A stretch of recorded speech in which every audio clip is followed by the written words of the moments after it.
Maestra Mara Camarena, qué gusto saludarle. Ahora sí que puedo decir que mi criminóloga favorita, compañera en una universidad donde me ha tocado también en suerte ser su alumno y aparte, pues compañeros de la docencia. ¿Cómo está, maestra? Qué gusto. Muchas gracias, maestro. Pues ya muy contenta y muy honrada de que me tome en cuenta para estos temas y pues nada, aquí con mucho gusto atendiendo a su llamado. Maestra, pues para preguntarle ahora del tema que está de moda, Rafael Caro Quintero, un personaje que ha estado en centros penitenciarios. Antes, déjenle comento a nuestros amigos, amigas que siguen este podcast. La maestra es autora de este libro que se llama Fundamento y Aplicación del Criminodiagnóstico en la Criminología Clínica. Criminóloga de carrera en la Universidad Autónoma de Nuevo León, con especialidad en prevención del delito e investigación criminológica. Como servidor público estuvo adscrita a la Coordinación General de Centros Federales, directora de la División de Criminología del Colegio Internacional de Investigadores Forenses, instructora certificada CIF, docente a nivel licenciatura y también en posgrado. Certificada en perfilación criminal, miembro activo de la Asociación Internacional de Investigadores Forenses y especialista en entrevista clínica criminológica y elaboración de estudios criminodiagnósticos. Aparte, tiene otras actividades. Actualmente, tengo entendido, está en la función pública también y continúa en la docencia. Así de que, pues ese es nuestro personaje que hoy nos acompaña para hablar de este caso de Rafael Caro Quintero. ¿Qué fue lo que usted pensó al momento de enterarse de la noticia el pasado 15 de julio de la recaptura de este personaje? Pues maestro, la verdad es que desde hace un momento a mí no me sorprendió tanto, sobre todo porque ya se venía dando así como este ruido allá en Estados Unidos y el Chapo Guzmán de que estaba quejándose y comentando que iba a ayudar o a coadyuvar a la autoridad para algunas cuestiones. Entonces, creo que pudo haber, no tengo obviamente ningún elemento que lo fundamente, pero creo que pudo haber tenido ahí algo que ver, no lo sé. Y creo definitivamente que hay un trasfondo político, obviamente, ¿no? Con respecto a esta recaptura.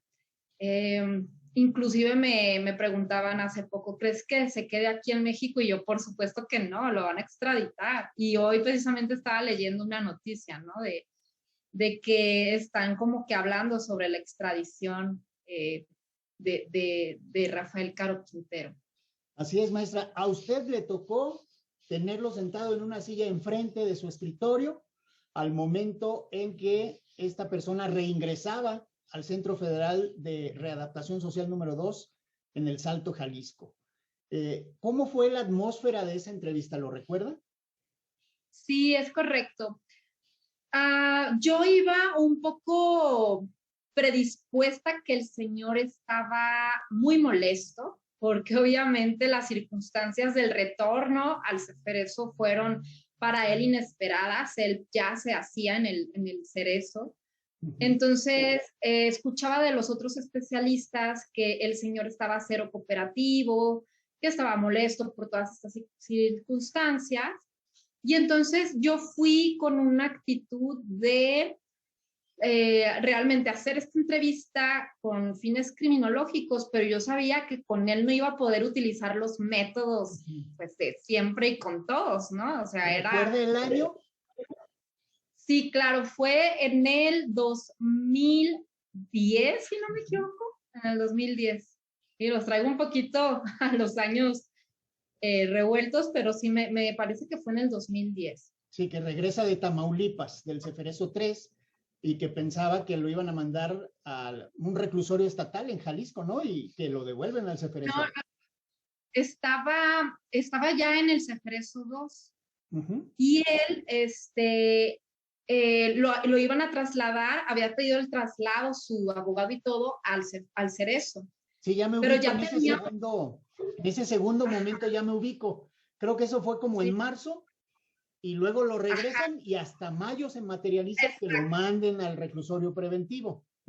Exactamente, sí, así fue la secuencia, exactamente, sí. Porque fue antes de Semana Santa, me acuerdo perfecto, en el 2010. Entonces, la verdad es que yo fui como con esta disposición a escuchar lo que el Señor tenía que decir, darle esta apertura de diálogo, y pues obviamente no iba a llevar insisto, una entrevista estructurada con él, ¿no? Sí quería encontrar ahí algunos elementos que me pudieran dar un norte sobre quién seguía siendo, quién era en ese momento, porque sabemos todos que pues el ser humano es dinámico, no es estático, entonces tendemos a cambiar ciertas cuestiones. Y bueno, mi primera impresión realmente fue lo que esperaba, una persona bastante educada. Se paró en el marco de la puerta, con mucha cortesía me pidió permiso para entrar, pero cuando vio que realmente yo iba no con la entrevista, con la pluma preparada, etcétera, como que se relajó un poquito, y porque le dije, a ver, señor, platíqueme lo que quiera platicar. ¿Cómo se siente? ¿No? La verdad fue una conversación, digamos, fluida, porque si bien lo dejé hablar y sus características de personalidad egocéntricas, obviamente eso les encanta, les fascina, y son personas que pues, se adaptan muy bien a esta parte. Sí hubo ya un momento cuando yo ya lo veía como pues en la conversación bien entrada, en donde dije, es momento aquí de hacer preguntas. Ya logré que se relajara, ¿no? Que era pues, precisamente el objetivo. La impresión de Rafael Caro Quintero es que realmente era una persona que tenía muchísimo tiempo encerrado en condiciones de máxima seguridad, y si bien sabemos son condiciones que sí van deteriorando a las personas, y no es que me refiera a que él estuviera deteriorado intelectualmente o emocionalmente, pero ya estaba harto de las restricciones, ¿no? Entonces, en este sentido, él siempre mostró un adecuado comportamiento institucional. O sea, muy pocas veces, creo que cero las veces que yo estuve ahí lo sancionaban, se apegaba al reglamento completamente. Entonces él decía eso, pero muy seguro también me dijo, yo me voy a ir de aquí antes de Semana Santa. Y vaya maestra que fue cambiando su personalidad, porque aunque no le tocó en esa época de la captura en 1985, de su encierro en el reclusorio norte, luego cuando inauguran el Ceferezo 1 en Almoloya de Juárez y lo mandan para allá, bueno, era otra persona, ¿no? Más joven, con mucha fuerza, también enojado, muy enojado por la detención, y alguien que tuvo la oportunidad de aprovechar la información que había en la época, pues fue el primer director del Ceferezo del Altiplano. Me refiero en este caso a Juan Pablo de Tavira y Noriega, que escribió un libro que se llama ¿Por qué Almoloya? Un análisis de un proyecto penitenciario. Y él narra pues cómo llega la máxima seguridad a México, y entre sus primeros huéspedes pues estuvo Rafael Caro Quintero.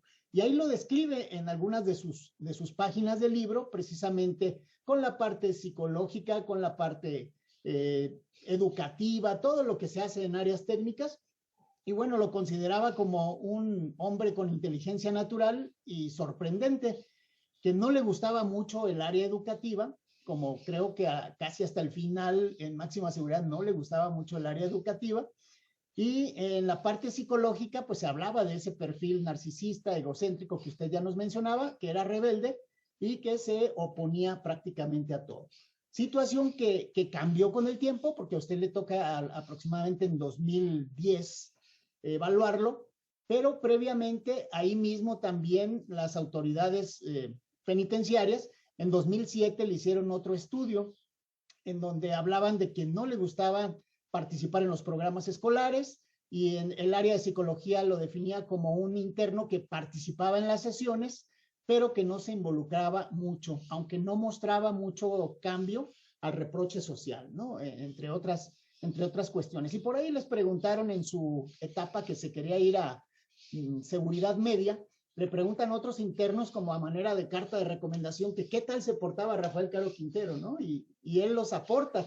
Bueno, esos personajes eran Oliverio Chávez Araujo, el señor, y Humberto Rodríguez Bañuelos, la rana, que bueno, vaya perfiles, ¿no? Y ellos dicen, no, sí, se porta requete bien, don Rafa.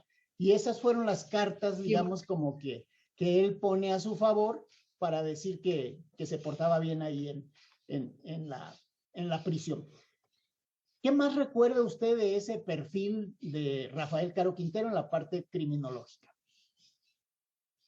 Pues maestro, realmente cuando ya hacemos esta evaluación de él en cuestión criminológica, nos damos cuenta o seguimos constatando que sigue siendo un sujeto con un riesgo social alto, porque todavía contaba y se pudo ver después, obviamente, con adquisición o con poder económico y poder social, obviamente, ¿no? Entonces, siendo también una figura tan emblemática dentro de la delincuencia organizada, que como usted bien dice, muchos no lo conocían y fueron creciendo con esta figura de Caro Quintero, Miguel Ángel Félix Gallardo, etcétera, y los pues idolatran.